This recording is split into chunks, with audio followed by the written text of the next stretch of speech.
میں کوئی اپنی علمیت نہیں چھاڑ رہا، نہ آپ کی حقارت بیان کر رہا ہوں. اپنے آپ سے کویسچن کر لیں، کاپی اور پین لیجئے گا، گھر میں آج جائیے گا، کن چیزوں سے نماز ٹوٹتی ہے وہ ذرا لکھیے گا. آپ کو خود پتہ چل جائے گا. آپ شاید ایک آدھ چیز ہی لکھ سکیں گے کہ بھئی چلو وضو ٹوٹ گیا، نماز ٹوٹ گئی، ٹھیک ہے. اس کے بعد ذہن خالی. کیوں؟ ہم نے سیکھا نہیں نا. یاد رکھیں کہ جو علم سیکھے بغیر بعض اوقات نماز پڑھتا ہے، میں نہیں کہتا ہوں، آپ کے نبی ارشاد فرماتے ہیں ایک بندہ 60 برس تک نماز پڑھتا ہے لیکن اس کی ایک بھی نماز اللہ کی بارگاہ میں مقبول نہیں ہوتی، اس لیے کہ وہ رکوع صحیح کرتا ہے تو سجدہ غلط کر دیتا ہے، اور سجدہ صحیح کرتا ہے تو رکوع غلط کر دیتا ہے. سرکار مسجد میں بیٹھے ہوئے ہیں، ایک دیہاتی صحابی جن کو اعرابی کہتے ہیں وہ آئے، نماز ادا کی، آ کے سلام کیا. سرکار نے سلام کا جواب دیا، پھر فرمایا صلی فإنک لم تصلی، تو نماز پڑھ کیونکہ تو نے نماز نہیں پڑھی. بڑا حیران ہوا، گیا پھر نماز پڑھی. پھر آئے، سرکار نے سلام کا جواب دیا، فرمایا یہی جملہ، جاؤ دوبارہ نماز پڑھو. پھر گئے نماز پڑھ کر آئے، سرکار نے فرمایا تو نے نماز نہیں پڑھی، دوبارہ پڑھ. کہنے لگے یا رسول اللہ مجھے تو ایسی ہی آتی ہے، آپ تعلیم فرما دیں. اب وہ کر کیا رہے تھے؟ علماء نے اس کی تشریح بیان یہ کی کہ رکوع کے بعد سیدھا کھڑا ہونا، اس کو قوما کہتے ہیں، یہ واجب ہوتا ہے. سیدھا کھڑا ہو کے کم از کم ایک بار سبحان اللہ کی مقدار آپ کو کھڑا ہونا ہوگا، پھر آپ سجدے میں جائیں. ایسی ایک سجدے سے جب ہم اٹھ کے بیٹھتے ہیں اس کو جلسہ کہتے ہیں. اس میں بھی کم از کم ایک بار سبحان اللہ کی مقدار بیٹھیں گے اور پھر اس کے بعد ہم دوسرا سجدہ کریں گے. سبحان اللہ مجھ سے کہنا نہیں ہے، جتنی دیر میں سبحان اللہ ہوتی ہے اتنی دیر بیٹھے پھر اگلا. اب ہمارے بھائی کیا کرتے ہیں، رکوع میں گئے، یہ اٹھے فوراً، اور نماز پڑھتے ہوئے تیزی سے دیکھیے گا یوں چک چک چک چک، ایک سجدہ پورا نہیں اٹھے گا، پھر فوراً. اتنی تیز نماز پڑھتے ہیں بعض، خاص طور پہ بچے جن کو گیم سے اٹھا دیتی نا، امی نماز پڑھو، کم وقت تو گیم بند کروا دوں گی. اچھا امی پڑھ رہے، ان کی نماز کی سپیڈ آپ دیکھیں. ابھی ہم جیسا آدمی الحمدللہ رب العالمین الرحمن الرحیم پڑھے گا، وہ رکوع میں بھائی تو نے مشین لگا رکھی ہے منہ کے اندر، اتنی تیزی سے ختم کر لی تو نے، اور یہ رکوع بس پڑھو ایک دم فارغ ہو. سنت غائب ہے نا، سنت موقدہ، غیر موقدہ، نوافل اس سے بالکل مبرہ. خالی فرض پڑھے جلدی جلدی آ کے پھر بیٹھ گئے 2 گھنٹے کے لیے. یہ جو نمازیں ہیں یہ نمازیں منہ پہ ماری جاتی ہیں. سرکار فرماتے ہیں بعض نمازی ایسے ہیں کہ ابھی مسجد کے دروازے سے باہر نہیں نکلنے پاتے لیکن ان کی نماز پرانے کپڑے کی طرح لپیٹ کے ان کے منہ پر مار دی جاتی ہے. اور ایک روایت میں سرکار نے فرمایا بعض نمازی جب نماز کو ختم کرتے ہیں تو نماز ان کے لیے بد دعا کرتی ہے کہ اللہ تعالیٰ اس کو ایسا ہی برباد کر دے جیسا اس نے مجھے برباد کیا. یہ یاد رکھیں، میں ایک صرف مثال دے رہا ہوں سمجھانے کے لیے. نمازیں، روزے یہ ایسا چیک ہے کہ جو بروز قیامت کیش ہوگا. اور آپ کو پتا ہے چیک صحیح نہ بھرا جائے تو باؤنس ہو جاتا ہے نا، وہ پھر ریجیکٹ ہو جاتا ہے، ریٹرن ہو جاتا ہے چیک. ایسے اگر اللہ تعالیٰ کی بارگاہ میں یہ عبادات مطلوب شرع کے مطابق ادا نہیں کی تو یہ رد ہیں. میدان محشر میں پہنچیں گے تو پتہ چلے گا کہ تیری تو 40 سال کی نمازیں برباد، تیری 30 سال کی نمازیں برباد. کیا فائدہ ہوگا اس کا؟ ہم نماز کو بوجھ سمجھ کر ادا کرتے ہیں بعض اوقات، یار بس سر سے بوجھ اتارنا ہے، نہ دل لگ رہا ہے نماز کے اندر، جلدی جلدی نمازیں پڑھ رہے ہیں اور خیالات کی یلغار ہے، یلغار، خوف خدا کے ساتھ نماز ہی نہیں پڑھ رہے.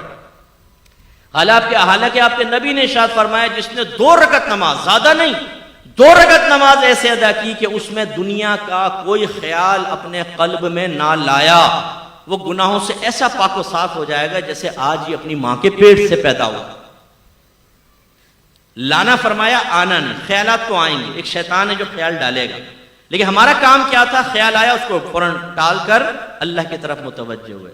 اللہ کی طرف متوجہ ہونے کا مطلب کیا ہے؟ تو ذات باری تعالیٰ کا تصور تو نہیں آئے گا نا بھائی ذہن میں. جو نبی نے فرمایا تم ایسے نماز پڑھو جیسے تم اللہ کو دیکھ رہے ہو. اگر تم اللہ کو نہیں دیکھتے تو وہ تو تمہیں دیکھ ہی رہا ہے، تو اس کے دیکھنے کا یقین ذہن میں حاضر کریں. یا پھر جیسے مدینے کا تصور کر لیا، مکے کا تصور، موت کو یاد کر رہے ہیں، میدان محشر، پل صراط، جنت، دوزخ، یہ ذہن میں لا رہے ہیں. یہ دنیا نہیں ہے، یہ آخرت. یہ خیالات آ جائیں. اور اسی طرح اگر کوئی خیال آ گیا زوجہ کا، بچوں کا، کرکٹ کا، کاروبار کا، جیسی آئے فوراً جھٹک دیں. یہ نہیں کہ آپ سوچنا شروع کر دیں.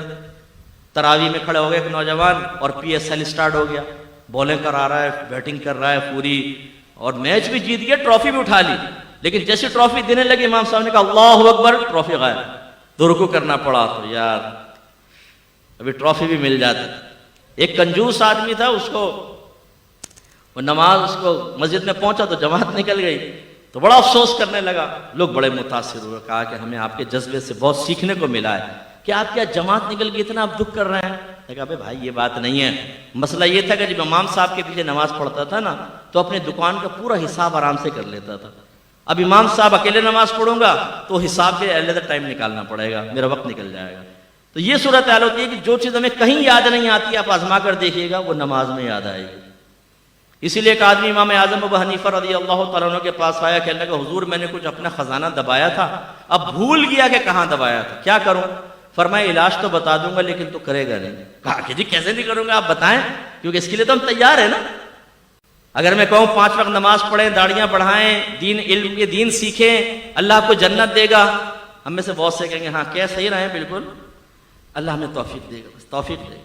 اور اگر میں کہوں میں آپ کو وظیفہ دے رہا ہوں 100 مرتبہ آپ کو پڑھنا ہے، 100 مرتبہ فجر کی نماز کے بعد، اسی دن آپ کو 1 لاکھ روپے نہ ملے تو فقیر کا گریبان پکڑ لیجیے گا.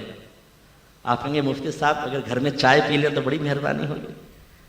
پھر آپ اس کو پوچھیں گے، پوچھنے کے بعد اگر میں یہ بھی کنڈیشن لگا دوں کسی نے شور کر دیا نا یا آپ بھول گئے گنتی، ختم، دوبارہ شروع، تو آپ اس کمرے میں داخل ہونے سے پہلے گھر والوں کو کہیں گے کوئی آئے نا ٹانگیں توڑ دوں گا، تم لوگ کم بخت ہو، نکل جاؤ، بچوں کو باہر نکالو گھر سے. اور مصلی پہ بیٹھ کے ایک ایک دانہ یہ ہمارا استغراق ہے. کیوں کہ مادی شے ہمارے سامنے آئے تو ہماری کامل توجہ ہوتی ہے، اور آخرت کے بارے میں کہیں تو بالکل بھی نہیں ہوتی. تو اللہ کے نبی نے یہ فرمایا 2 رکعت نماز، دنیا کا خیال نہ لاؤ، گناہوں سے ایسے پاک و صاف ہو جاؤ گے جیسے آج ہی ماں کے پیٹ سے پیدا ہوں. لیکن یہ بھی میرے نبی نے ارشاد فرمایا، علامہ آلوسی نے اس حدیث کو نقل فرمایا، سرکار نے فرمایا آخری زمانے میں ایک شخص بھی مسجد میں ایسا نہیں ہوگا جو خشوع و خضوع کے ساتھ نماز ادا کرنے والا ہو، یعنی ہر ایک دنیا کے خیالات میں مگن کھویا ہوا ہوگا. ایک شخص کو سرکار نے دیکھا وہ نماز پڑھ رہا ہے تو اپنی داڑھی سے کھیلنے لگا نا، جیسے ہم لوگ سیٹ کرتے ہیں نا ہمارے نوجوان، یہ پف بنا رہے ہوں گے نا، ان کو وہ آئینے میں اپنا آپ کو ذہن میں آ جاتا ہے، تو جیسے وہ آئینے میں کرتے ہیں وہ بغیر آئینے کے بھی ویسے سیٹ کر لیتے ہیں کیونکہ وہ نقشہ ذہن میں ہوتا ہے. اب وہ یہ سیٹ کر رہے ہیں، یہ سیٹ کر رہے ہیں، وہ شخص بھی کوئی داڑھی کو ایسا کرنے لگا. تو میرے آقا نے صحابہ سے فرمایا اگر اس کے دل میں خشوع و خضوع ہوتا تو اس کے اعضاء بھی خشوع پذیر ہوتے، یعنی اگر اس کے دل میں اللہ کا خوف ہوتا تو اس کے اعضاء سے بھی ظاہر ہوتا کہ اللہ کے خوف میں رہ کر نماز پڑھ رہا ہے، لیکن تو داڑھی سے کھیل رہا ہے. اور یہ ہمارا حال ہوتا ہے. تو کامل نماز کب ہوگی؟ جو مطلوب شرع کے مطابق، اور جس کو اقامت الصلاۃ فرمایا گیا وہ تب جب ان تمام مسائل کو سیکھ کر اور خشوع و خضوع کے ساتھ نماز ادا کریں. تو آپ برا نہیں مانیے گا، اپنی پچھلے پورے مہینے کی نماز کو آپ سوچ لیں، کوئی 2 رکعت نماز ہم نے ایسی ادا کی جس میں دنیا کا خیال نہ آنے دیا ہو. میری کوشش ہوتی ہے، اللہ مجھے عجب خود پسندی سے بچائے، میرا رب کا ہی کمال ہوتا ہے سب، لیکن میری کوشش ہے کہ میں لوگوں کو اصل دین کی طرف لے کر آؤں، احتساب کی طرف لے کر آؤں. اللہ جس کو توفیق دے. تو میں جب جمعے کی نماز پڑھانے لگتا ہوں تو میں سب کو کہتا ہوں یہ 2 رکعت نماز حدیث سنا دیتا ہوں اور کہتا ہوں کم از کم یہ 2 رکعت نماز ایسی پڑھنی ہے کہ دنیا کا کوئی خیال دل میں نہ آئے. ہمت کیجئے گا. پھر تکبیر لگاتے ہیں. اللہ تعالیٰ یقیناً بہت سوں کی مدد کرتا ہوگا، اور ہو سکتا ہے میرے پیچھے جو نماز پڑھ کے نکلتا ہو وہ گناہوں سے ایسا پاک و صاف ہو چکا ہو جو آج ہی اپنی ماں کے جیسے اپنے ماں کے پیٹ سے آج ہی پیدا ہوا ہے. یہ تو اللہ کا کرم ہے نا، جس کو اللہ تعالیٰ توفیق دے دے. تو یہ ہمیں بھی کرنا چاہیے.